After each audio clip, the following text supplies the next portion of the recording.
Hey guys, what's up? Today we have the announcement for two brand new fusion monsters to be introduced within the legendary Duelist Dragons set, and from the first looks of them, both of them seem to have a potential to bring their specific archetypes back from the brink, and modernise them enough to see play in the current game. The first card is Dark Magician, the Dragon Knight. This is a level 8 Dark Dragon fusion effect monster with 3000 attack and 2500 defense, and it requires a Dark Magician and a Dragon monster. Its card effect reads, this card's name becomes Dark Magician while on the field or in the graveyard. Your opponent cannot target spell or trap cards you control with card effects. Also, they cannot be destroyed by your opponent's card effects. This, at first reading, does not seem that impressive, considering that you would just target this card first before making any attempts for their back row. But what if I was to tell you that this could be brought back with the continuous trap card Eternal Soul?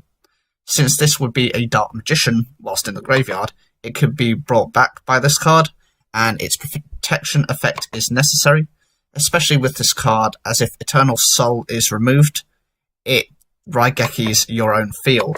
So it has a backwards effect to it as well.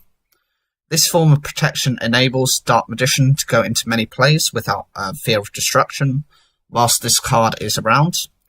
It also works with any and all spell and trap cards that require a Dark Magician on the field, including but not limited to Miracle Restoring, which acts like a Call of the Haunted effect, Magic Formula, which would raise its attack to 3700, Dark Magic Expanded, which can protect your other spellcasters for that turn.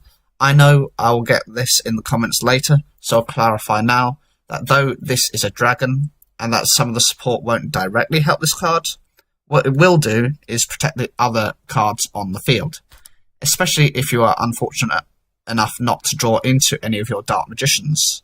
Thousand Knives, which can destroy a monster, and Dark Magic Attack, the classic card, which can remove your opponent's back row. Not to mention that this card works in conjunction with the Eye of Timaeus, as it is a fusion monster that has a Dark Magician as one of its required materials. It also benefits from additional protection in the form of Save Zone, as it cannot be destroyed by battle or card effects whilst the fusion protects Save Zone. I also enjoy the little bit of irony involved, where this card has the same stats as Blue Eyes White Dragon. Looks like Kaiba isn't the only one to have a powerful dragon in his deck. The one downside to this card is that since this card provides itself with no protection, and Castell is still in use, it could simply be bounced back to the deck very quickly, and then your opponent can proceed to destroy your back row as planned.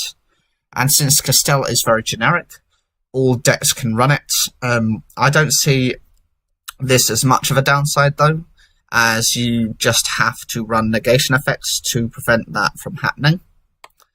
The next card is a variation on the Chimera monsters used by Zane Truesdale within Yu-Gi-Oh! GX.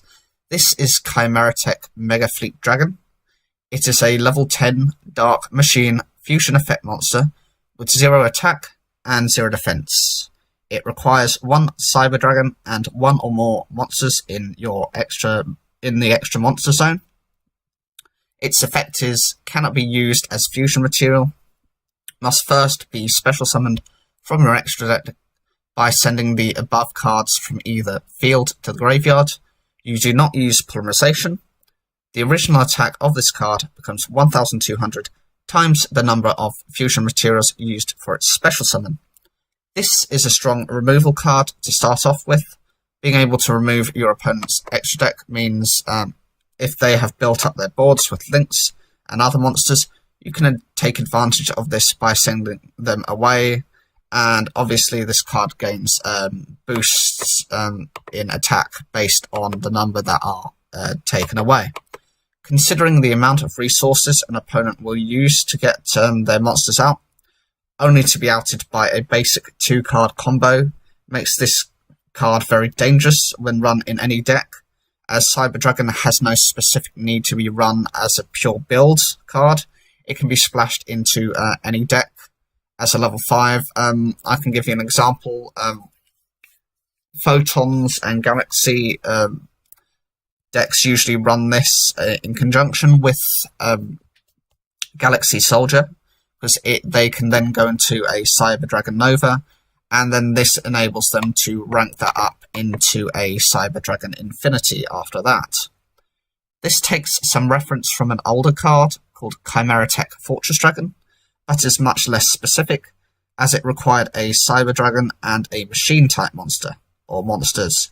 So unless you're running Cyber Dragon mirror matches or some form of gadget decks that were running around at the time of its use, you would need to run DNA surgery to turn them into machines, which would then make this deck completely inconsistent.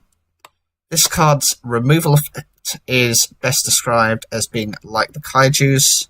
They have instant removal without triggering effects, but the issue with this card in particular as a player is if you consider running Chimeratech Mega Fleet Dragon, then you will need to run at a minimum 2 Cyber Dragons and have enough extra deck space to put 2 of these in your extra deck. This, for some decks, may not be a problem. However, in synchro variants that can go through all their synchros easily within the space of a duel, you will have a tough choice as to what you want to remove, if you want to remove anything at all. The other issue is being reliant on drawing a Cyber Dragon and having no monsters on your side of the field to special summon it. Another issue with the card is that it must hit monsters in the extra monster zone. There are only 2 of these, and so this card will only gain a strength of 2,400. A further problem is that outside of a Cyber Dragon deck, if you bring out a Cyber Dragon, your opponent knows what you are planning and has the option of removing said Cyber Dragon before you get the chance to contact fuse. The benefit of this card is it can stop your opponent from their extra links, the process where they can build up their monsters to take control of both extra monster zones. So, what do you guys think about these 2 cards? Which is your preferred option and why? And what do you think you would need to run in order to deal with these cards? Whatever you think, leave your comments down below. Like the video if you enjoyed it, subscribe, click the bell for notifications, and as always, thank you for taking the time to watch this video. Some people never